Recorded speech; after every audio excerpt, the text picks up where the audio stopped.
मैं हूं उपेंद्र कुमार। आप देख रहे थे एचडी न्यूज। बिहार में विधानसभा चुनाव चल रही है और सभी पार्टी अपने जनसभा को संबोधन कर रही है। हर पार्टी एक दूसरे पे आरोप लगा रही है। बीजेपी पार्टी के केंद्रीय राज्य मंत्री अनुराग ठाकुर का स्पष्ट कहना है कि बिहार में एनडीए की सरकार इस बार भी बनेगी। नीतीश कुमार बिहार के मुख्यमंत्री होंगे, क्योंकि नरेंद्र मोदी जब जनसभा को संबोधन कर रहे हैं वहां काफी मात्रा में भीड़ स्पष्ट दिख रही है। इससे साफ स्पष्ट पता चल रहा है कि बिहार में फिर से एक बार एनडीए फुल बहुमत से गठबंधन सरकार बनाएगी और उसके सीएम नीतीश कुमार होंगे। और उन्होंने क्या कहा इस वीडियो में आप देखिए। ये कई वीडियो ने देखा था, इसलिए वो जंगल राज ना आए, इसके लिए ही ये बार बार बात की जाती है कि जंगल राज के युवराज, जंगल राज के डबल युवराज नहीं आने देंगे। हालांकि एक तो पहले मन बना के पहाड़ों में चले गए छुट्टी बिताने, दूसरे हैं जिनके पास कोई रोड मैप नहीं। क्या रोड मैप होगा उनका? किसी भाषण में देखने को नहीं मिलता है कि बिहार के लिए क्या सोचते हैं। इसलिए एक तरफ नीतीश जी का अनुभव है, मोदी जी का केंद्र से मदद है, और ये मदद भी दुगनी तिगनी हमने की है पिछले कुछ वर्षों में बिहार के लिए, और आगे भी करेंगे, इस बात का विश्वास दिलाते हैं। क्योंकि मैं एक तरफ ही बात करूंगा तो उसका कोई बहुत लाभ नहीं होगा। मुझे लगता है कुछ प्रश्न अगर आपके कोई प्रश्न हो तो आप पूछ सकते हैं। आरजेडी ने एक आरटीआई अभी कुछ दिन पहले दिखाई है और उस आरटीआई में ये कहा गया है कि केंद्र की तरफ से कोई भी मदद जो पीएम पैकेज का था 1.25 करोड़ वो 2019 तक बिहार सरकार को नहीं मिला है। इस पर क्या कहेंगे आप? मैं दो बातें बड़ी स्पष्ट कर दूं। दुनिया का एकमात्र देश भारत है जिसने इस आपदा के समय भी 80 करोड़ लोगों को 8 महीने तक अनाज देने का, दाल देने का काम किया। अन्न और धन की कोई कमी नहीं छोड़ी। यहाँ तक कि जो वापस भी गए मजदूरी करने के लिए, मजदूरी छोड़कर, उनको भी मनरेगा का बजट कांग्रेस के समय 30,000 करोड़ था, उसको बढ़ाकर 1,01,000 करोड़ कर दिया। दिहाड़ी 182 से बढ़ाकर 202 रुपया कर दी। यही कारण है कि ग्रामीण क्षेत्रों में विकास दर आपको ज्यादा दिखी होगी। यही कारण है कि सितंबर महीने में जीएसटी की कलेक्शन 91,000 करोड़ पिछले साल के मुकाबले 95,000 करोड़ से ज्यादा थे। यही कारण है कि अक्टूबर महीने की जीएसटी कलेक्शन पिछले साल अगर 95,000 करोड़ थी तो इस साल 1,05,000 करोड़ से ज्यादा है।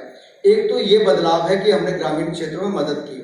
जहां तक बिहार की बात आती है, कांग्रेस यूपीए के समय 2009 से 2014 तक केंद्रीय करों की हिस्सेदारी में मात्र 1,36,000 करोड़ मिला था।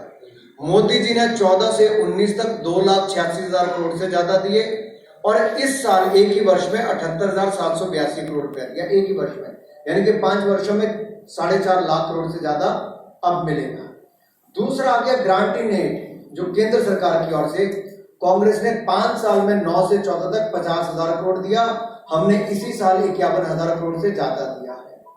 ये अंतर है। और आपदा से लड़ने के लिए भी हमने स्वास्थ्य के क्षेत्र में पैसा भी दिया, तो अन्न और धन भी देने का काम किया है।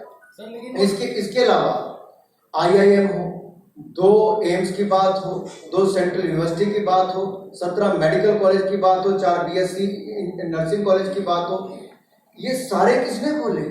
ये एनडीए ने। एयरपोर्ट से लेकर पुल तक लेकर सब कुछ ये हम लोगों ने किया। बिहार के लिए हमने कहीं कमी नहीं छोड़ी, और बिहार के लिए आगे और भी करें। लेकिन सर, आप जितने आंकड़े गिनवा रहे हैं कि आपने दुगुना मतलब की राशि जो बढ़ा दी बिहार को, केंद्र ने इतनी मदद कर दी, लेकिन फिर भी कई मायनों में बिहार जो आज भी पिछड़ा है। जैसे कि पटना में 2 इंडस्ट्रियल एरिया, एक तो पाटलिपुत्र इंडस्ट्रियल एरिया है और दूसरा फतुहा है। आप वहाँ जाएंगे तो देखेंगे इंडस्ट्री जो इतनी बड़ी संख्या में आनी चाहिए अभी भी नहीं आ रही है सर। कंपनियां जितनी बड़ी संख्या में आनी चाहिए वो अभी भी नहीं आ रही है। मैं आभारी हूँ आपने प्रश्न पूछा, क्योंकि इस बैठक से पहले मैं बिहार इंडस्ट्री एसोसिएशन के लोगों से ही मिलकर आया।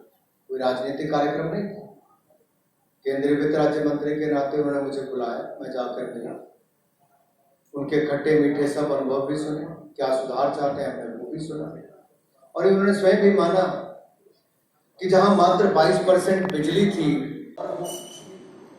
आत्मनिर्भर भारत के साथ साथ आत्मनिर्भर बिहार बने, युवा महिला बुजुर्ग किसान की सरकार बने, नौजवान की सरकार बने,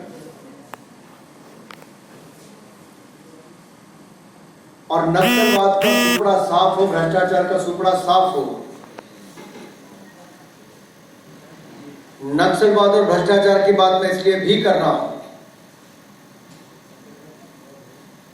कि जिन लोगों के साथ जंगल राज, अपराध और भ्रष्टाचार जुड़ा था, आज भी जुड़ा है, वो केवल अपने होर्डिंग बैनर पोस्टर में मां बाप की या पूर्व मुख्यमंत्री लालू जी और राबड़ी जी की फोटो हटा देने से सोचते हैं कि राज्य की जनता भूल जाएगी कि अपराध, भ्रष्टाचार और जंगल राज के लिए ये लोग जाने जाते हैं।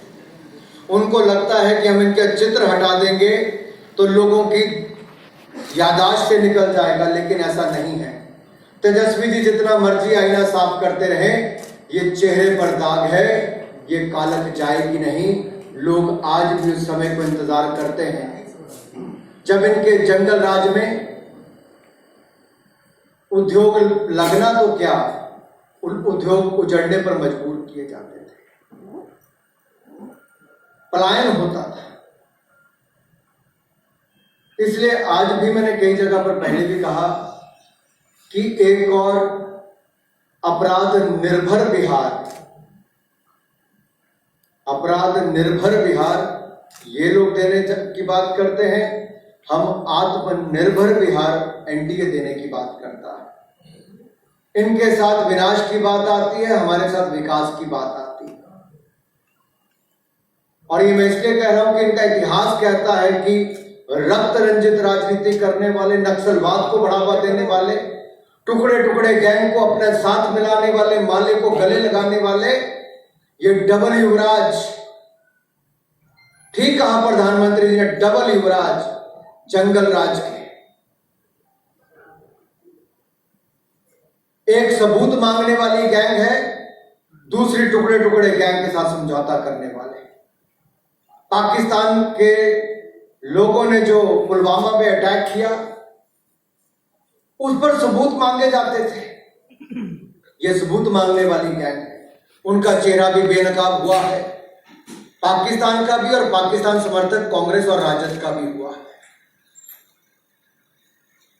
दूसरी ओर वो टुकड़े टुकड़े गैंग है जो दिल्ली में तो भारत के टुकड़े करने का नारा देते हैं, लेकिन बिहार में तो उनकी जड़ें गहरी थी। जहां बेगूसराय जिले में मैं था, माले नक्सलवाद के लोग रक्त रंजित राजनीति करते थे। इसलिए मैं बड़ा स्पष्ट कह रहा हूं, जहां एक और ये अपराध निर्भर बिहार देने की बात इनके साथ जुड़ती है, हम आत्मनिर्भर बिहार की बात करते हैं। ये विनाश की बात इनके साथ जुड़ती है, हम विकास के नाम से जाने जाते हैं। ये अलगाववाद के कारण जाने जाते हैं, हम राष्ट्रवाद के लिए जाने जाते हैं। ये कुशासन के लिए जाने जाते हैं, हम सुशासन के लिए जाने जाते हैं। ये अंतर है। एक और महागठबंधन, दूसरी ओर सुशासन और विकास के जाने वाला एनडीए का गठबंधन। तो जनता ने मन बनाया है कि हमें जंगल राज नहीं, हमें मंगल राज चाहिए। नीतीश जी के नेतृत्व में, मोदी जी के आशीर्वाद से और बिहार की जनता के आशीर्वाद से यहां पर एनडीए की सरकार चाहिए। बिहार का युवा, मेरा विशेष अनुरोध रहेगा, जो युवा पहली बार मतदान करने जा रहे हैं, 25 साल से कम वाले भी हैं, वो एक बार अपने परिवार के साथ बैठकर एक शाम जरूर बिताएं, माता पिता से पूछें कि क्या था जंगल राज, कैसे फिरौती होती थी, कैसे अपहरण हुए थे, कैसे अपराध की घटनाएं घटती थी, कैसे पलायन के लिए मजबूर किया जाता था। ये शायद आज की युवा पीढ़ी ने न देखा हो, लेकिन हम नहीं चाहते कि आज की युवा पीढ़ी को एक बार फिर वो जंगल राज देखना पड़े। जब देश की सुरक्षा की बात हो, तब कुछ किरदार अहम भूमिका निभाते हैं। बेजोड़ शटर्स और शटर लॉक्स, मजबूती की मिसाल कायम करने वाले स्टील पाइप्स, सर्वश्रेष्ठ गुणवत्ता से भरपूर शटर लैथ और अटूट इंटरनल लॉक्स। आइए इन्हें मिलाकर निर्माण करते हैं एक उज्जवल भारत का। क्योंकि बात भारत के मजबूत भविष्य की है।